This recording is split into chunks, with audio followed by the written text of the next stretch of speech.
All right.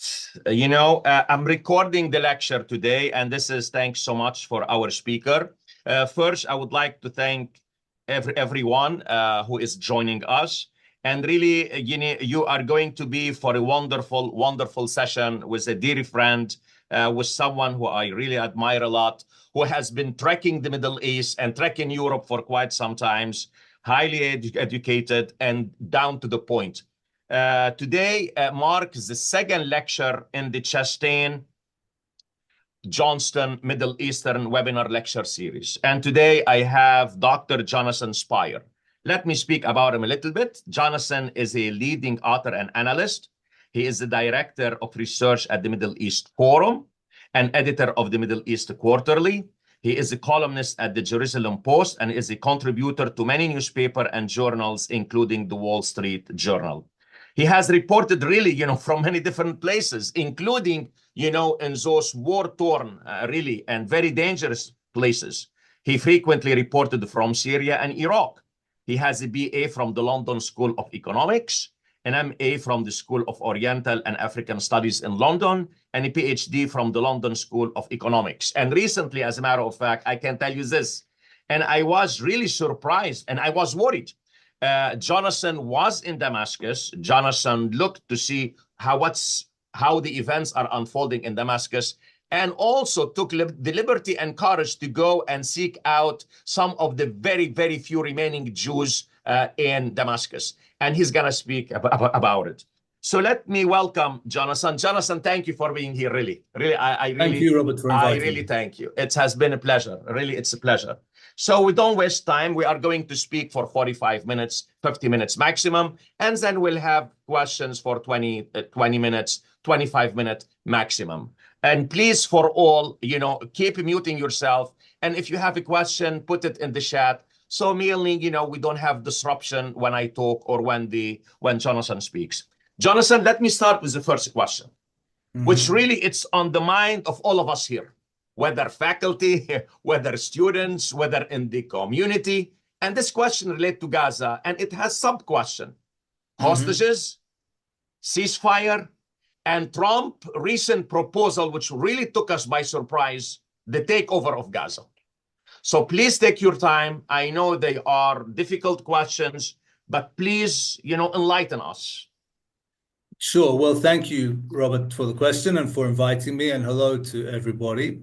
With regard to the situation in Gaza, of course, as everyone knows, we are still in the latter stages of the first phase of a three-phase ceasefire agreement, which came in, of course, in mid-January. The latest news reports are suggesting that the next release of hostages and prisoners, which is due to take place on Saturday, this coming Saturday, and which was for a while appeared in doubt.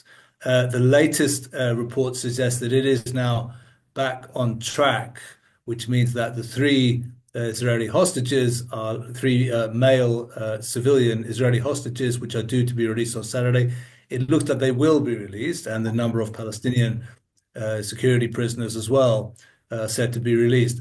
My own sense, at least, is that this is not surprising, because it was always likely that the first phase of the ceasefire agreement would be implemented, because in a certain way, the first phase is the easiest phase for all sides, because the first phase does not deal with kind of final status is probably the wrong word, but it does not deal with post-war arrangements. It only deals with an immediate ceasefire and then a timed release, phased release of hostages/prisoners from both sides.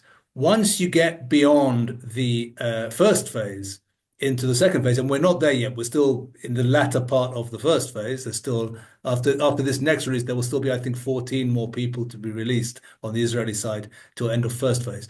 Once you get into discussions about the second phase, then you get into a much more complex environment, because the second phase is the phase in which a complete Israeli withdrawal from the Gaza Strip is supposed to take place, and discussions about post-war arrangements are meant to take place, and these are meant to lead to a permanent ceasefire.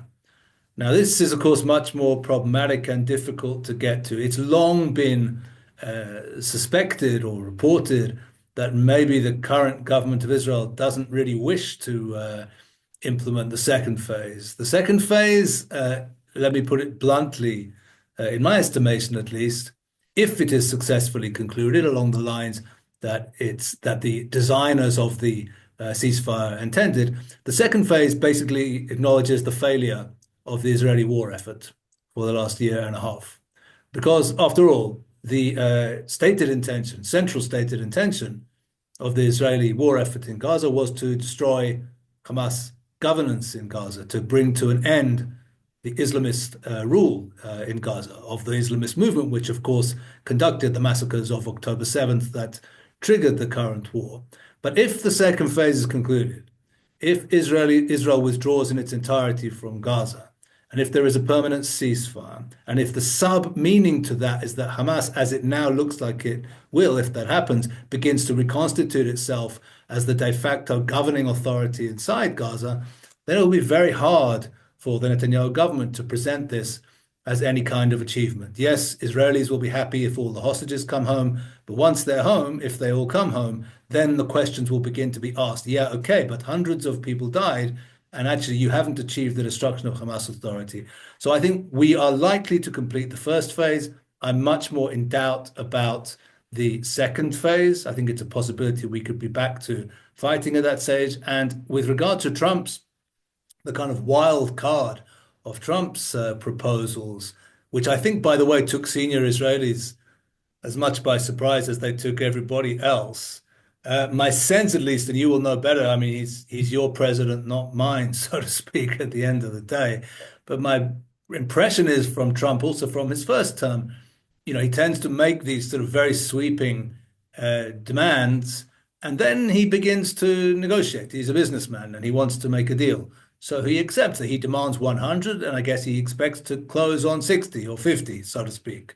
So I tend to think that is what he's looking for here. He's looking for Arab state involvement. He's looking maybe to have a number of Gazans find refuge elsewhere. Whether he actually intends to, attempt to move 2 million people and how that would be done, this all remains really high in the realm of speculation, I would think. Let me just add and conclude in terms of this answer that I do think, at least from my opinion, that nevertheless President Trump has performed a certain service by making these remarks, in the sense that he has, I would say, at least challenged some of the long-standing orthodoxies, which we're all supposed to sort of genuflect to with regard to discussion of the Israeli-Palestinian issue.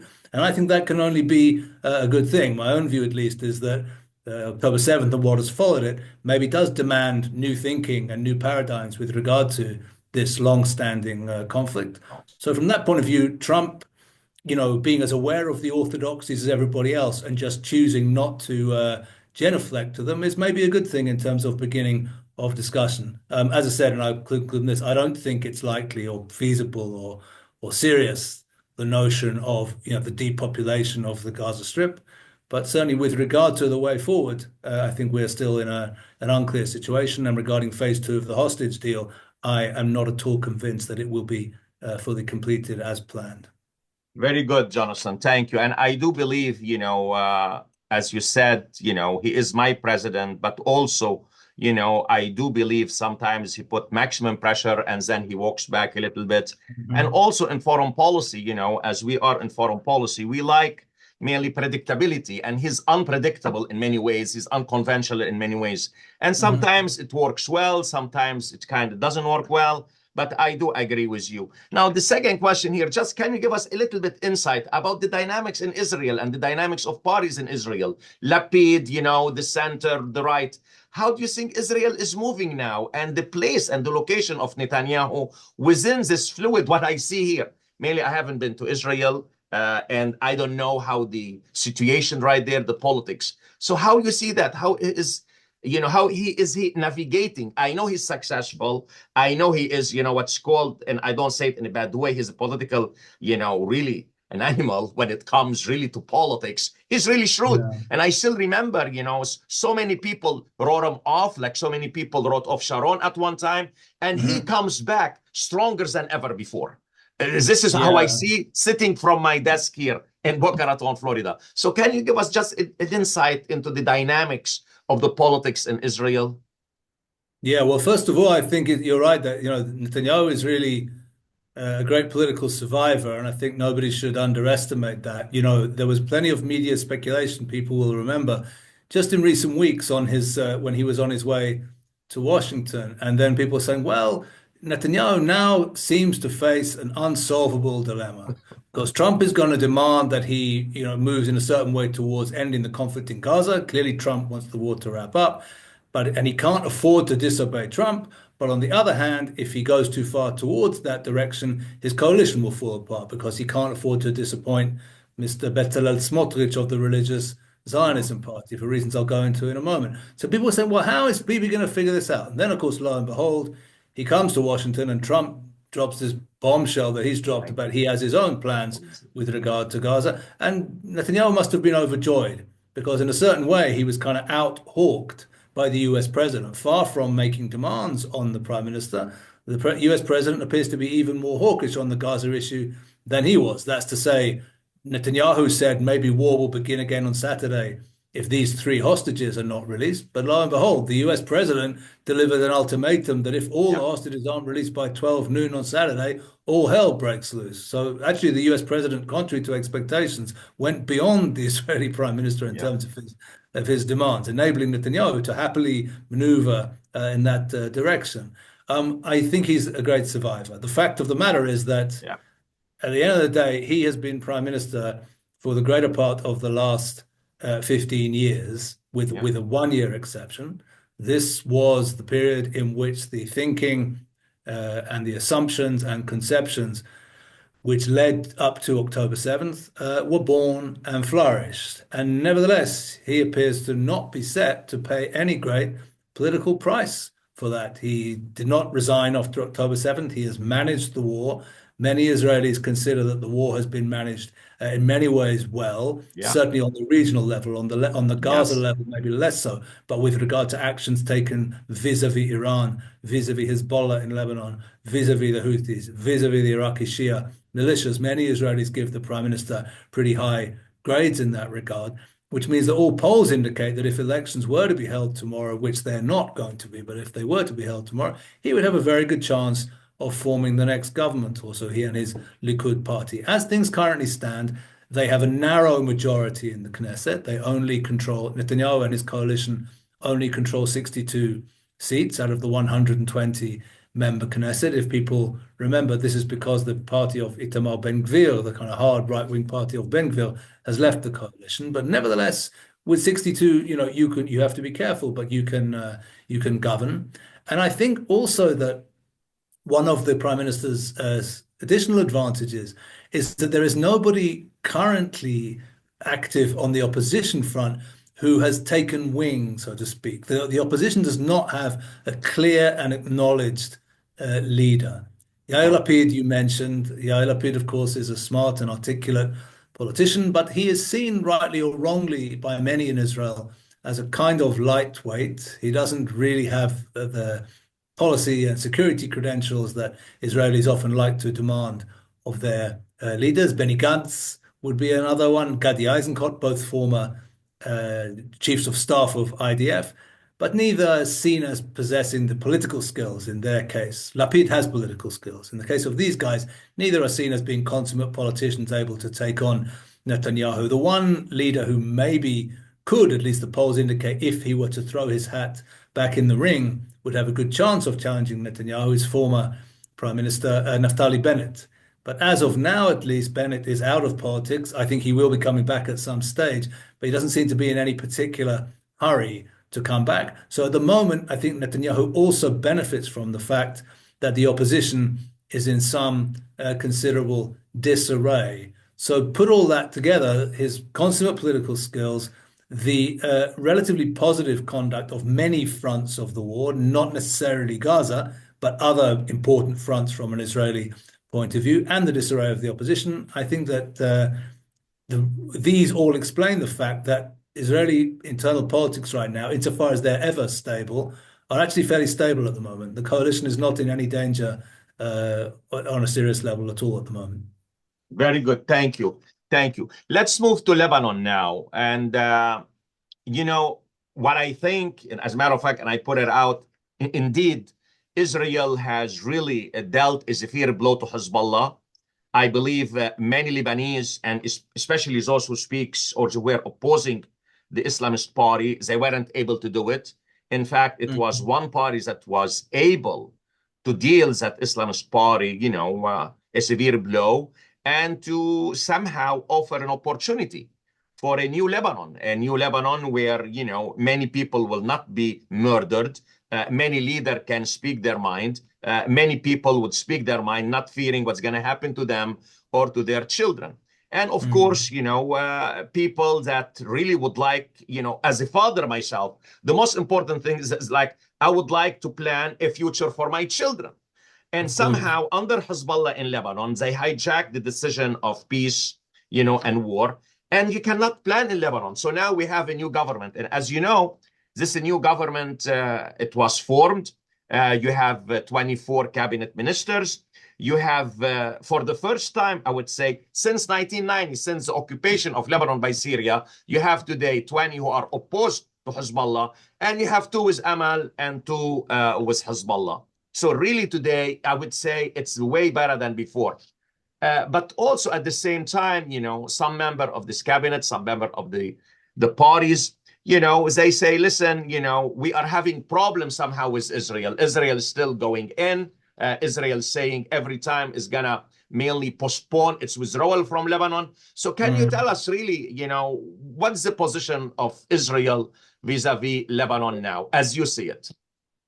Yeah, I mean, first of all, I think with regard to the military achievements of the last year, nevertheless, there is a distinction between tactics and strategy, even tactics on the broad scale.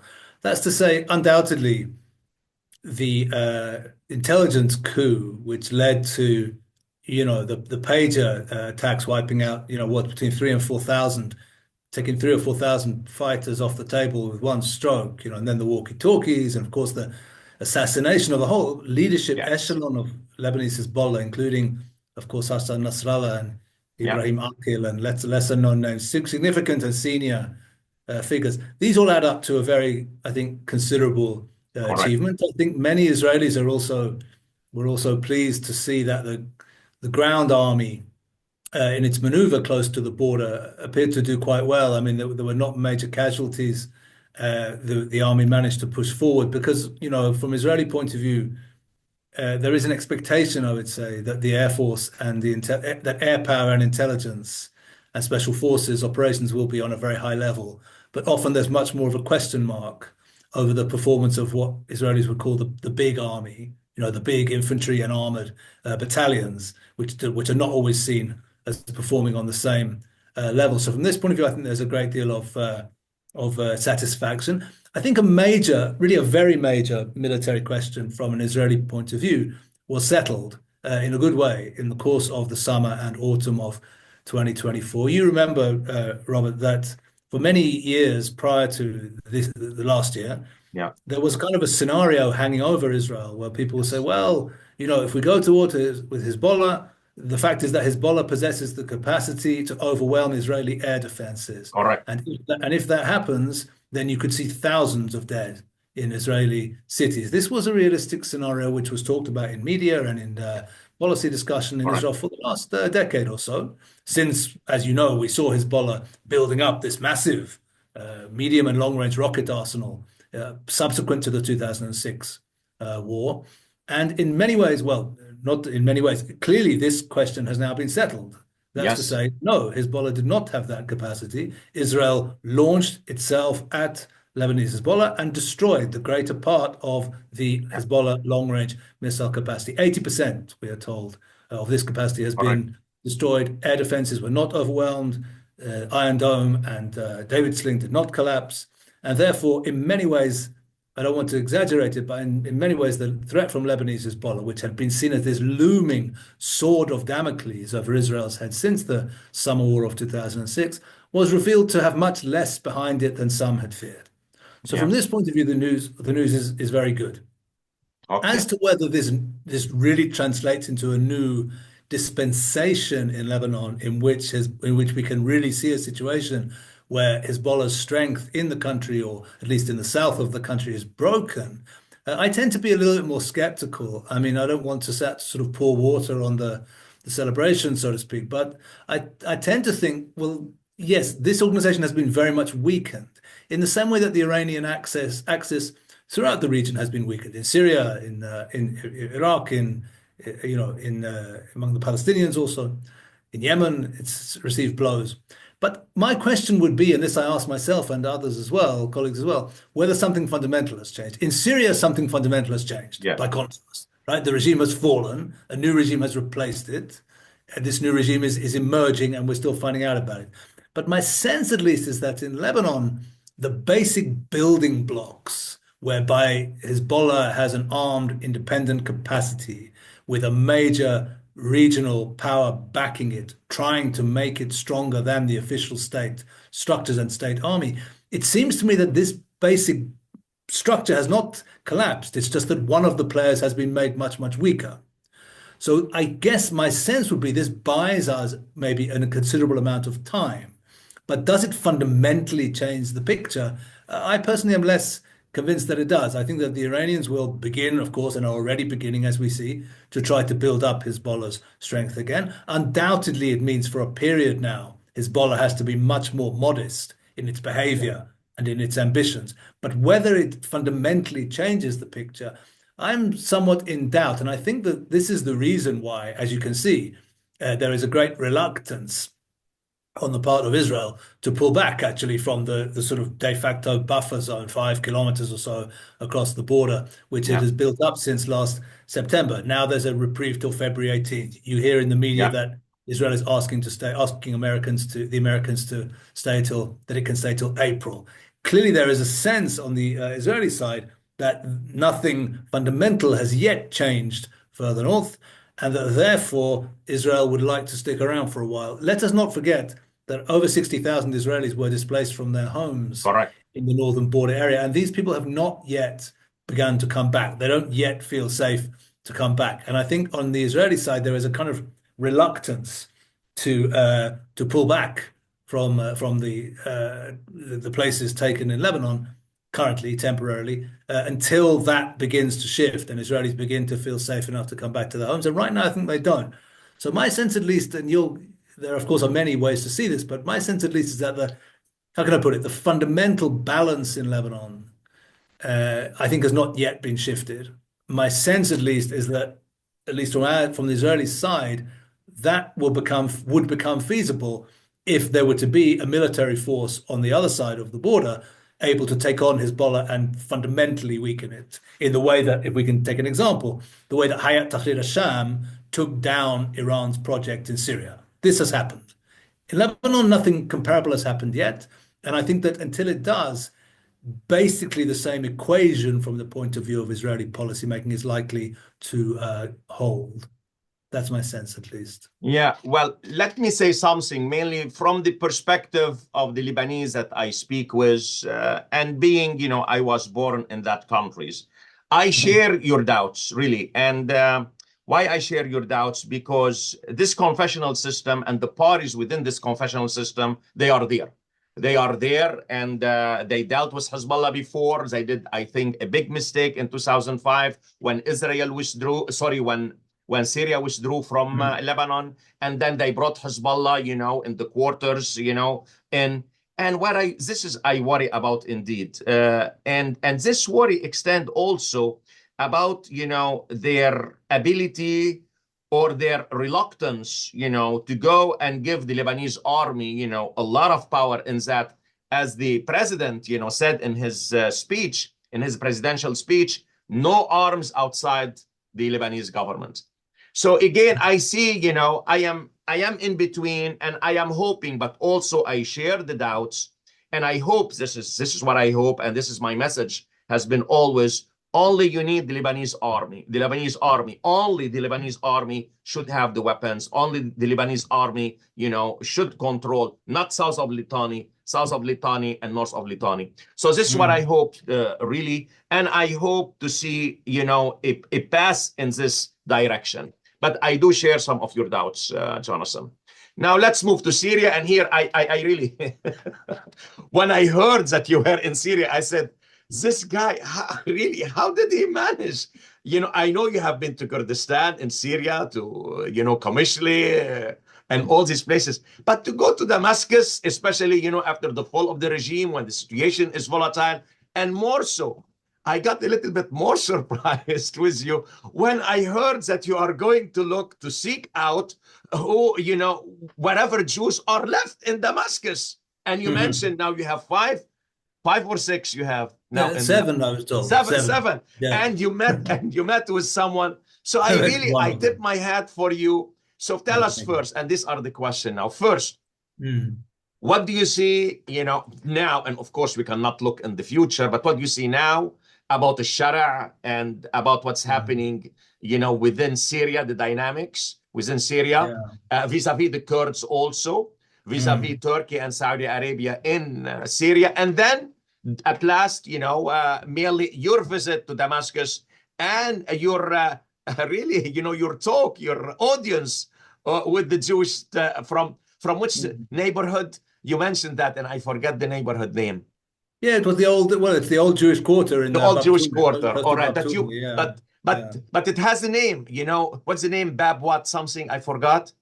Oh, well, Babtuma was. Okay, all right. So this is the one. So here you have now a range of questions, and we are all ears for you. And again, I applaud your courage. I really do. Thank you, sir. I mean, in terms of the basic picture, which I think has been insufficiently emphasized or acknowledged in much of the political and media coverage of the kind of post-December 8th situation in Syria and in Damascus. To me, the salient point is the tentative, light hold that HTS still has on the country. The way it is projected, with Shara in his new suit and so on, with his expensive new watch and all, is, well, this is the president of Syria, and there's now a new regime. I would like to remind all of us that Hayat Tahrir al-Sham is a force of between 30 and 40,000 fighters. That's the extent of it. That's what it was. That's what set out from Idlib province, and we know the famous and justifiably famous and will be known to history, march of that organization to Aleppo, and then to Hama, to Homs, and down to Damascus. But it's a small force. It was not his men, let us remember and remind ourselves, who reached Damascus first. It was militias from the south, from Swayda and Dara, who came first of all to Damascus, and then HTS came in to make order 12 to 24 hours later, which is reflected in the physical reality that you see on the ground in the country. And I'll give you an example for people who know Syria well. You do, and I think others listening do. I and my colleague came into Damascus from the eastern direction, from the Kurdish-controlled area. We crossed the Euphrates at Tabqa and drove westwards across the desert. And the fact of the matter is that we left past the last checkpoint of SDF, and we drove around 200 kilometers across the desert before we hit the first checkpoint of HTS, through, I guess, 4 or 5 empty, deserted checkpoints of the fallen regime. Now, what does that tell us? It tells us that HTS is not even actually holding the ground in the entirety of the area that it supposedly controls. We know that there is the Kurdish area, 30% of the country east of Euphrates, but I'm not even talking about that. I'm talking about an area where, if you look at the UA live map, so to speak, it will be in the color of Hayat Tahrir al-Sham, green, I guess, or whatever color they use. But when you're actually there on the ground, there is nothing there. You're driving through empty checkpoints, one after another, until you get close to Damascus. Interestingly, we ran into a whole series of checkpoints of HTS around Homs.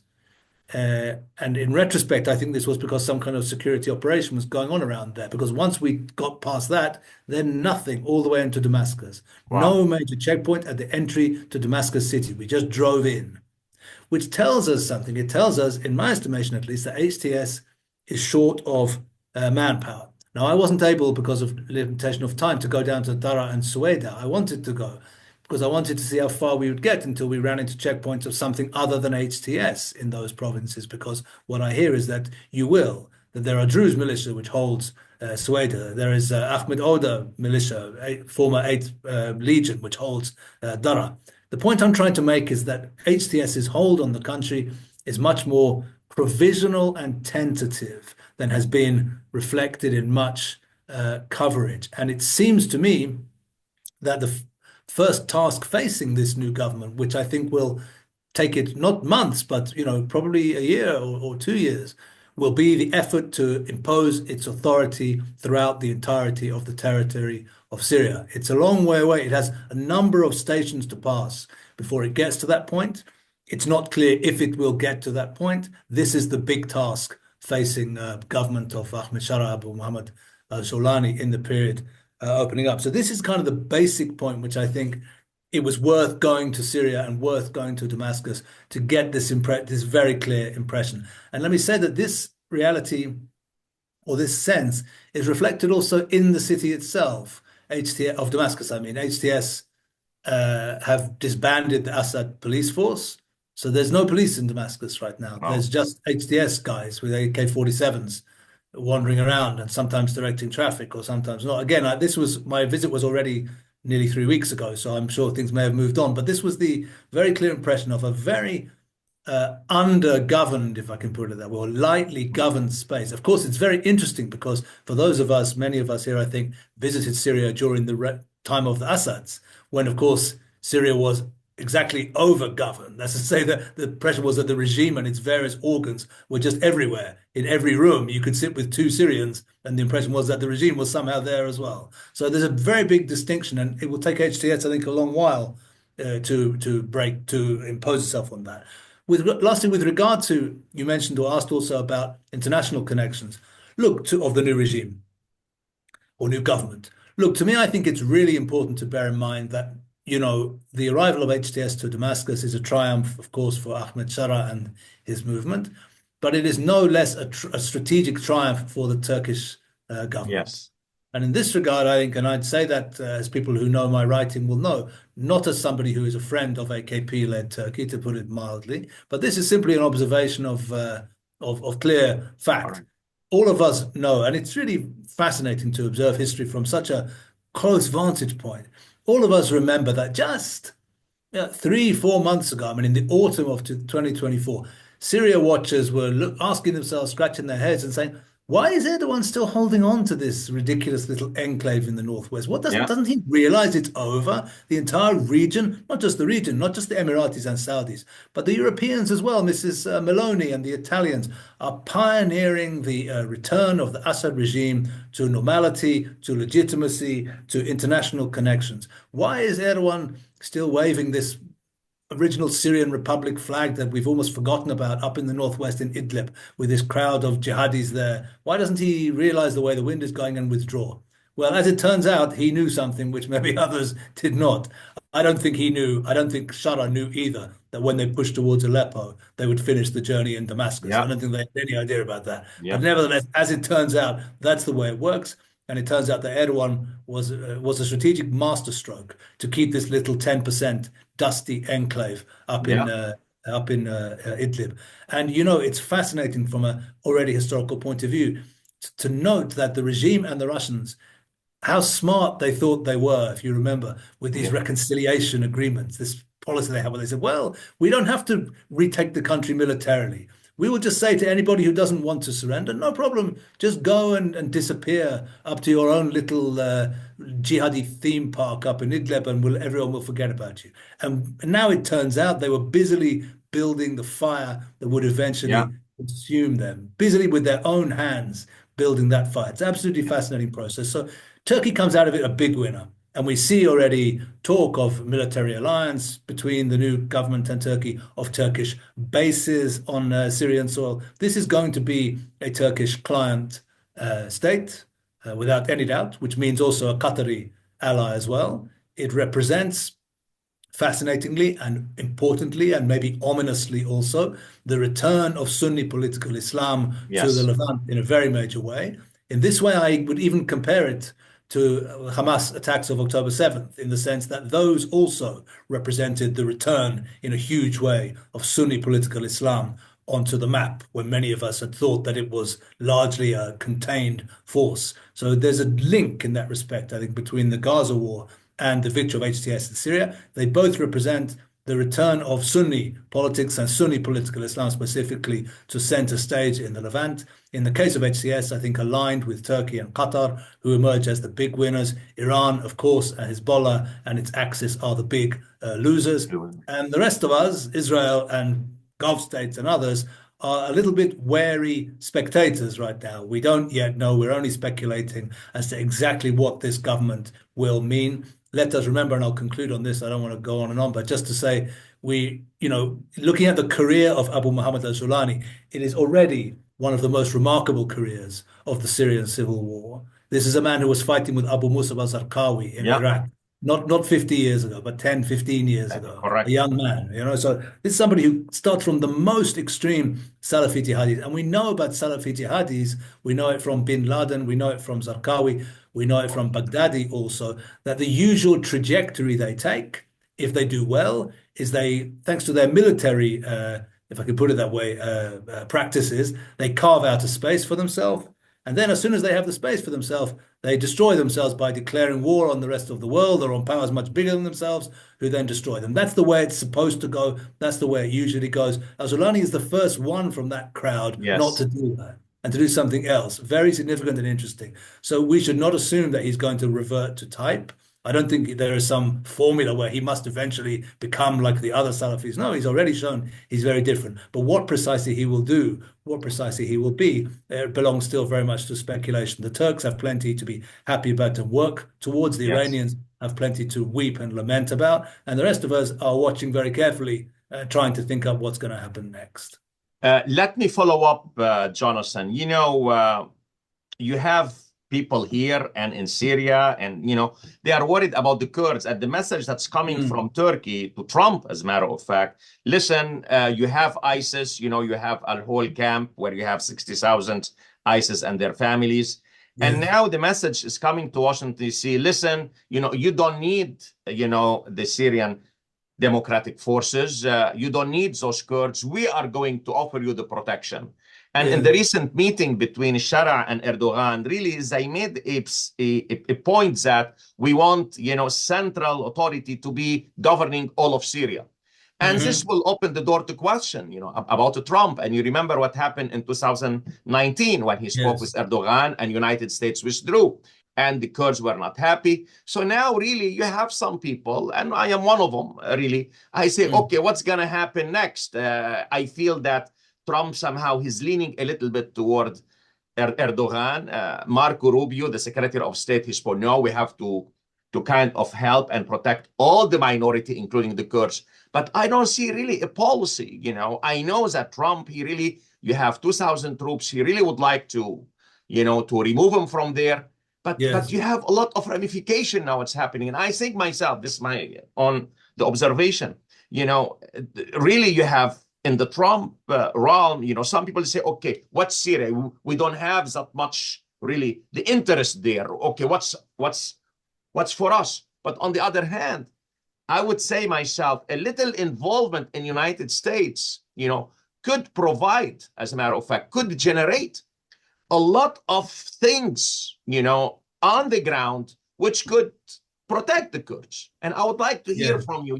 You are there. You have been with the Kurds more than one time. Their worries and their aspirations. So tell me your insight, Jonathan. Sure. Yeah. So just to say, so I was half of the visit to Syria this time was spent also in the Kurdish areas, and I have spent a lot of time there over the last 10 or 11 years. I was first in that area in 2013 as a reporter, shortly after that Kurdish enclave really came into being. And I had the chance this time around to speak to some of the most senior people there and people who I respect in terms of their opinion and outlook, Mrs. Ilham Ahmed and Aldar Khalil and Saleh Muslim, very smart people and people who are close to the heart, I would say, of that Kurdish-led authority east of the Euphrates. Yeah, I think that they're deeply concerned. I mean, they try to put a diplomatic face on it, of course. They're going to Damascus to meet with Shah, so they're not going to say, hey, this is very worrying. They'll say, well, we'll have to wait and see and so on. But I think when you speak to people a little bit less senior there, who don't have to be as diplomatic, let's say, as those sort of top people there do, then yeah, you hear real concerns. As you know yourself, anybody who knows northern Syria knows what Jabhat al-Nusra slash Hayat Tahrir Yeah. al-Sham is and was. Not 50 years ago, but 5 or 10 years ago. This is a milieu from which ISIS also came. That's to say, al-Jawlani himself was Abu Bakr al-Baghdadi's number two, in a certain sense, Yes. right at the beginning and split off. So it's the same milieu. I can tell you, I've just visited Al-Hol actually when I was there, and I Wow. also visited Al-Hol last April, and spoke to the security chiefs there. And they were telling me at that time, of course, back in April, HTS was still just controlling Idlib. And Al-Hol is quite close to Idlib. And they would say, yeah, when we have escapes, often they're in the direction of Idlib. That's to say, the guys who escaped from Al-Hol knew very well if they can just make it to Idlib past the SDF checkpoints, they will have a warm welcome, so to speak, or a safe welcome in the jihadi enclave in HTS controlled territory. And that was up to and including, by the way, families and groups that were arriving with slaves that they took, in the course of the Yazidi genocide in 2014. If you could get to Idlib with your slaves, your enslaved people, I should say, you could get to keep them. The authorities there would not force you to free them. So this tells you something, I think, a little bit about the socio-political milieu from which the new government is emerging from. I was told by a number of people up in Al-Hol that the prisoners or the residents of Al-Hol were jubilant at what they regarded as the freeing of Damascus. And there's a little saying they have, and they say "Kariban," like close. Close. This is what they whisper to the authorities at Al-Hol, meaning, yeah, it's coming close. We're going to be free soon. So this tells us, I think, a little bit about that milieu, and that's, I think, very important. And I would encourage US policymakers who ought to be concerned about. Right now, it's actually only 37,000 people left in Al-Hol, but who ought to be concerned about that. Does the US, do the Europeans feel happy and secure at the notion of handing over those 37,000 ISIS families to HTS, which is in many ways an ideologically sympathetic movement Yeah. to those people? I would suggest that perhaps they ought to be thinking carefully about that, Yeah. especially when there's been an uptick in ISIS attacks over the last 3 months, not only in Syria, but also, of course, in the United States itself and also in Europe. We've seen the reemergence of ISIS terrorism. So Yeah. I would suggest that, and I think that Western policymakers will think very carefully about that. The Kurds are worried because what they're seeing, you're familiar, of course, with the military action right now in the Tishreen Dam area and Yes. Karakozak Bridge area on the Euphrates. They're seeing attacks not from Hayat Tahrir al-Sham, but from this Jaish al-Watani or Syrian National Army force, which essentially is a force cobbled together by the Turks By the out of the Turks. old rebel militias of northern Syria. But unlike HTS, fully under Turkish control, Yes. fully working for the interests and under the orders of Turkey, and currently trying to push its way militarily into the Kurdish controlled area in that narrow but active section of front line up there. So I think there is a grave concern on the part of the Kurds that they're going to be facing increased military pressure. The current thought is that HTS will be kept back. It doesn't want part of it. But this client organization, Jaish al-Watani, will be the ones used to sort of put military pressure on the Turks, on the Kurds by the Turks. And then over time, as the new regime consolidates itself, if it consolidates itself, as it begins to draw up its own new military forces and to draw militias existing into those forces, then military pressure is likely to begin also on the Kurdish-led enclave east of the Euphrates. So they are certainly worried. They have a good reason to be worried. I would suggest to Western policymakers, and I understand also, as you said at the beginning, from people close to Trump administration, Trump wants to leave Syria. Trump doesn't Yeah. want, when he finishes his term, that 2,000 US forces, service people should still be in Syria. But having said that, I would question whether the reasons why they were there in the first place have necessarily disappeared or Yeah. dissipated because of the Exactly. fall of Assad. I think the two things are quite separate and should be considered maybe separately. Okay. Jonathan, listen, I'm not going to ask you any more question. You gave up 50 minutes, really so insightful. Really, I really thank you a lot. You have no idea how happy I am, and I believe many, as a matter of fact, of my students and my colleagues, they appreciate what you have to say. Now, let me open the floor for a question, and I ask you all, just if you have something to ask, please put it in the chat, and let's read the chat. As a matter of fact. Let me see now. Okay, so can I get a Phil, if you have something, write it down in the chat, okay? Okay, okay. I have here a question from a very, very promising PhD student, as a matter of fact, really, from Danielle. Would you like to ask him to speak about the Saudi-Israeli relation and how he thinks success or lack will play out in Israeli politics? Very good question. Thank you, Danielle. Yes, I'm fairly optimistic about the chances for normalization between Israel and Kingdom of Saudi Arabia in the near to medium term. I don't think it will happen tomorrow morning, of course, and I do think that the Gaza war has delayed it, and for obvious reasons. I think largely to do with atmospherics rather than substance, frankly, but for obvious reasons, this has set it back in terms of the timetable. But the basic dynamics leading towards this normalization, I think, are clear.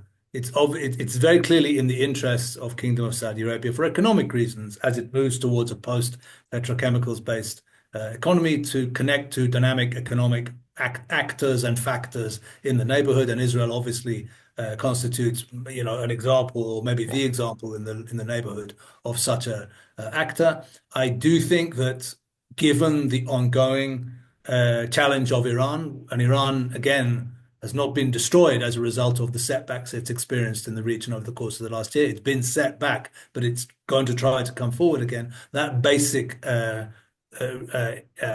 impetus for closer and closer Israeli-Saudi relations exists too. So I think it's a matter of time before normalization is achieved. Whether the Palestinian issue will continue to form a brake to progress in that regard is, of course, a very, very important question. But it would seem to me that once we move, and we will move beyond the Gaza war one way or another, then during the period of the next 4 years, let's say during the period of the Trump administration, the top of the agenda, or close to top of the agenda for the US administration, will be brokering that normalization. And I'm optimistic, without, of course, knowing all the details, as none of us do, of what is being said at the present time. I'm optimistic that things will move in a positive direction. Okay. I think one more point on this, just to say that I think that there is a deeper point when one looks at Israeli-Saudi normalization than just the machinations of diplomats. The fact of the matter is, in my estimation at least, the region, and I mean the Arabic-speaking region specifically, is crying out for another political model. The model of political Islam, which many people thought was in the decline and which has come roaring back with Hamas and the recalibration of regional politics as a result of the Gaza war, is now back. But it remains as limited as it was before in its inability to offer social and economic prospects for young people, young Arabic-speaking people across the region. And there is a desperate need for another model. And I do think that, to some degree, with all the caveats, the kind of politics which is being born notably in some of the monarchies of the Gulf at the moment, can maybe at least try to offer something of another political style to do with development rather than to do with destruction. And so this also is a cause for hope, at least, and maybe tempered optimism in this regard. Very good. Phil, if you have a question you wanted to ask, please write your question. And let me ask you here, mainly about Iran, and this is something I was going to ask you. Trump and Netanyahu versus Iran, and you have a lot of talks here that will say, listen, the position of Trump is that, listen, I want to speak with them, and if it doesn't work out, then I will consider, everything is on the table. And Netanyahu, mainly the way we see it here, mainly from where I'm sitting, is that he thinks that Iran now is vulnerable, and if anything is going to happen, it's going to happen now. And there is also the things that are reported and some of my colleagues, and it's in the media. So mainly it's that, the plan of Trump, the takeover of Gaza is part of it in that, listen, I'm not putting only pressure, on the Arabs, I'm putting pressure on Netanyahu. In that the Arabs, they will say, listen, you have to do something about it. You have to come and build Gaza. We have to get Hamas out.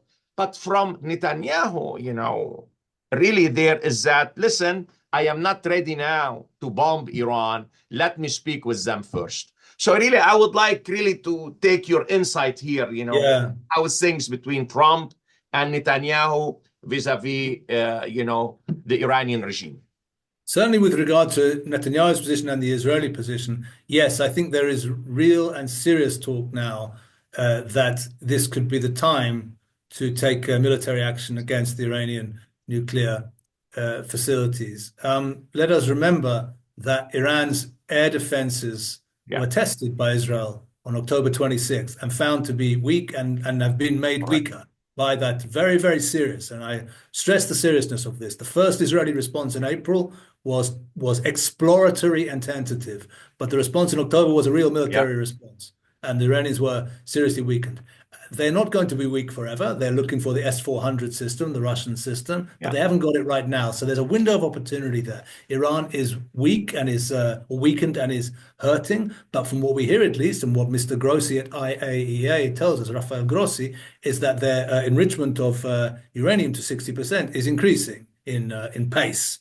So it's clear that whilst the regime is weak, it is responding to its weakness by seeking to push forward in the nuclear realm and to rebuild its air defenses. This means that it hasn't changed its perspective or its desires in spite of the election supposedly of a reformist president, Mr. Pezeshkian, which means that from an Israeli point of view, you have both the incentive and, at least for a period, you have a window of opportunity.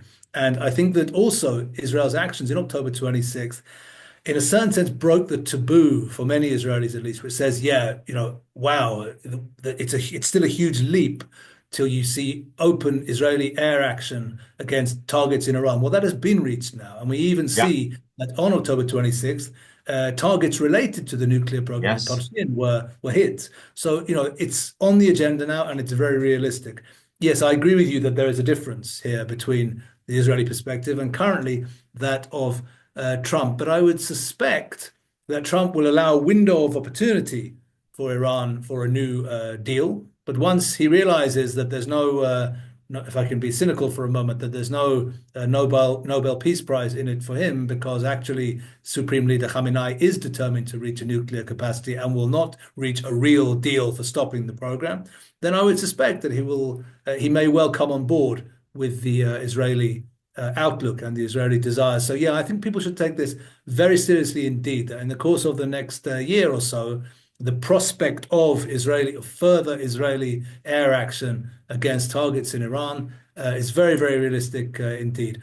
Let me conclude this answer also by saying that the events of April and October of last year, also a little bit in a similar way to what happened with Lebanese Hezbollah, sort of took the air out of the balloon, so to speak, of the notion of this dreadful, huge Iranian response, which will come, if we take action which we regard as necessary against Iran. Well, it turns out that the regime, whilst being malevolent in its desires and in its ambitions and its strategy, does not necessarily have the capacities that it boasted of.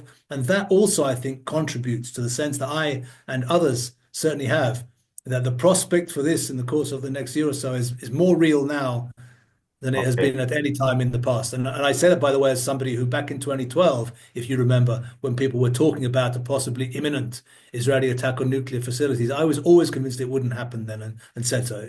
I was convinced then it would not happen. Now I think it is a very real possibility. Okay.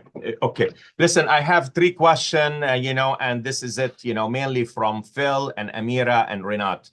Now, Phil, do you think there was behind-the-scene deal among the active players in Syria, such as US, Russia, and Turkey, to push the Syrian regime out of Syria?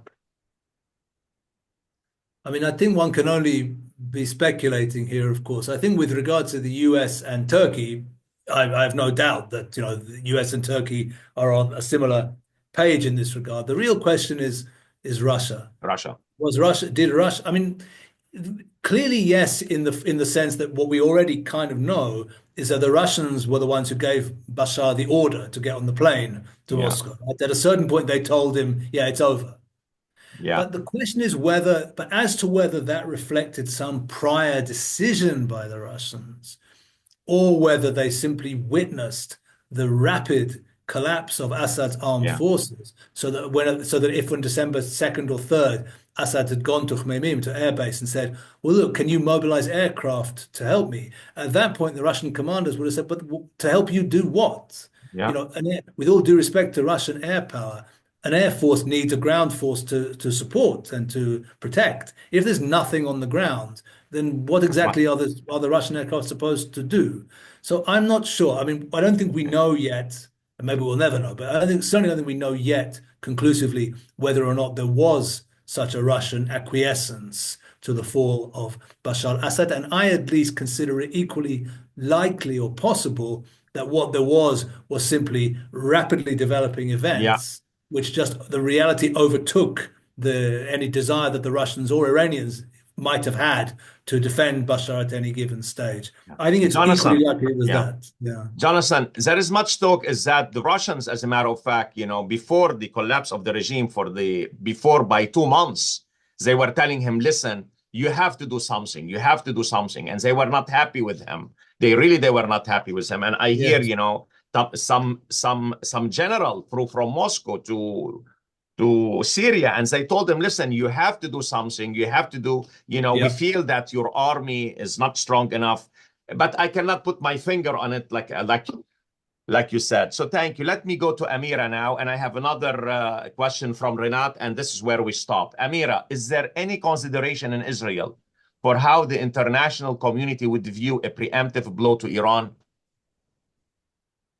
Let me just say just one sentence on the previous question. Just as I think that you're absolutely right with regard to Russian concerns. I think there were Iranian concerns as well. As well, So I think yes. it's without doubt that Bashar's foolishness and stubbornness was Yeah. driving his allies crazy. Whether that meant that they had sort of washed their hands of him or even allowed him to fall of their own volition, I think is another question. But certainly people were annoyed with his the fact that he was simply wanted to stagnate. He wouldn't Yeah. move in any direction. He wouldn't move towards the Iranians in, for example, opening a front against Israel, but he wouldn't move also towards reform. He wouldn't move towards economic concessions that needed to be made. So he wanted to do nothing, and he paid the price for it. With regard to international stance towards any Israeli attack on Iran, I think that what matters will be the United States position, and without any question, the position of the United States administration will be very deeply and closely taken into account. I have no doubt that that will be very carefully gauged. With regard to the rest of the international community, which I suppose means the Western Europeans, because we assume that the Islamic world, of course, will publicly Yeah. condemn it, and some of them will privately welcome it. But we're talking about Western Europeans, then I don't think they'll be particularly. This will not be a matter of very great concern, I wouldn't have thought, simply because, as we know, with regard to the Western Europe, to the Europeans, in regard to so much else in our region, they have opinions, but they don't have any ability to enforce their opinion. Yeah. And if you only have opinions, well, that's very nice, but it means that you probably won't have those opinions listened to very carefully. And I think that applies also to this context. Thank you, Jonathan. Jonathan, this is the last question, and I know I took a lot of your time. This is from Dr. Shehatnov. Just as a follow-up, what the role Putin will be playing in the region, given his proximity to all major players, Netanyahu, Erdogan, Iranians, and previously at one time, Assad, Syria?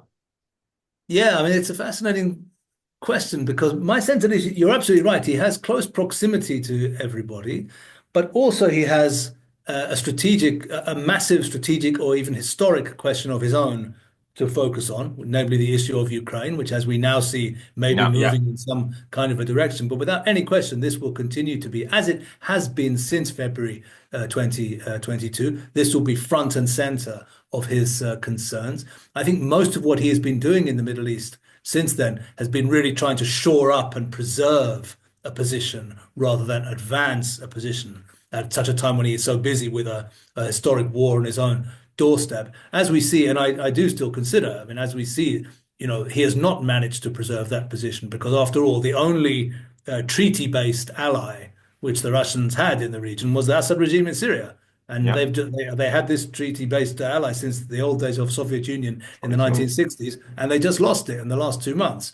So if his position has been, as I think it has been, to simply shore up and preserve his country's position, he hasn't managed to do so. The Russian position has dramatically declined as a result of the fall of Assad. And now we see that the Russians are sending delegations, and now we see in the last 24 hours having phone conversations with the new leader to try to preserve what they can preserve of their long-standing basing arrangements on the Mediterranean regard to Syria's western coast. So my sense, at least, is that the Russians will be playing defense right now in the region. So they'll be playing a game intended to preserve their situation rather than taking major initiatives. Ukraine will remain front and center there. So you're quite right that Putin has an interesting position in that he has pretty good relations with, in a certain sense, all of the main consequential leaders in the region right now, with Erdogan and with the Iranians, of course, and also with Netanyahu. And this is a unique situation. But this is a situation, I would say, in which proximity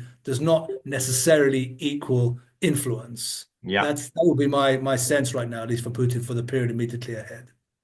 Jonathan, really, I thank you. And on behalf of faculty and on behalf of my students, we thank you deeply. And listen, I hope I will see you on campus in the fall. All right? I really would like to bring you here, and I would like to make a big event for you here. I'm serious, and we'll speak about it. Now, during this time, take care of yourself. Please be careful. Make sure you are wearing a big vest when you travel to all these places. And, and we'll see if I'm going to break bread with you again in Oxford in the summer. Looking forward to it. Thank you very much. Thank you, Jonathan. Take care, my friend. Thank you. Thank you, guys. Thank you. Thank you. Bye-bye. Thank you. Bye. Bye. Bye. Yeah.